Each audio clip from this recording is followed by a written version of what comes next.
හිමින් යන ඉබ්බා සහ වේගෙන් පියාඹන කුරුල්ලා.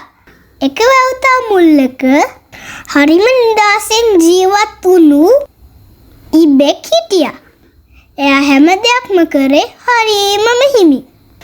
ඒ අසලම හරියම වේගෙන් පියාඹන කුරුල්ලෙක් හිටියා. මේ කුරුල්ලාට එයාගේ වේගය ගැන ලොකු ආඩම්බරයක් තිබුණා. දවසක් කුරුල්ලා ඉබ්බාට hina වෙලා මෙහෙම කිව්වා. ඔයා හරිම හිමින් යන්නේ. ඔයාට කවදාවත් එක්ක මාත් එක්ක වේගෙන් යන්න බෑ. එතකොට ඉබ්බා hina වෙලා කිව්වා මම හිමින් ගියත් මගේ ගමට මම කොහොම හරි ඉවර කරනවා. කුරුල්ලා ඉබ්බාට hina වෙලා වේගෙන් පියාඹලා ගියා.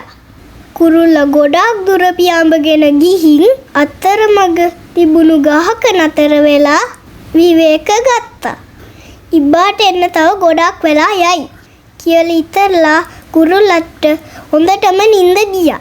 හැබැයි ඉබ්බා චුට්ටක්වත් නතරුනේ නැහැ. එයා හිමින් ගමන්ගේ තරම් ඉදිරියටම ගියා. කුරුල්ලා හැරලා බලද්දී ඉබ්බා කුරුල්ලාටත් කලින් යන්න ඕන තැනට ගිහින් කුරුල්ලා වේගින් පියාඹගෙන ඇවිත් පුදුම වෙලා ඇව්වා. ඔයා මට කලින් කොහමද මෙතනට ආවේ? එතකොට ඉබ්බා hina වෙලා කිව්වා වේගයට වැදගත් වෙන්නේ නතර නොවි උත්සාහ කරන එකයි.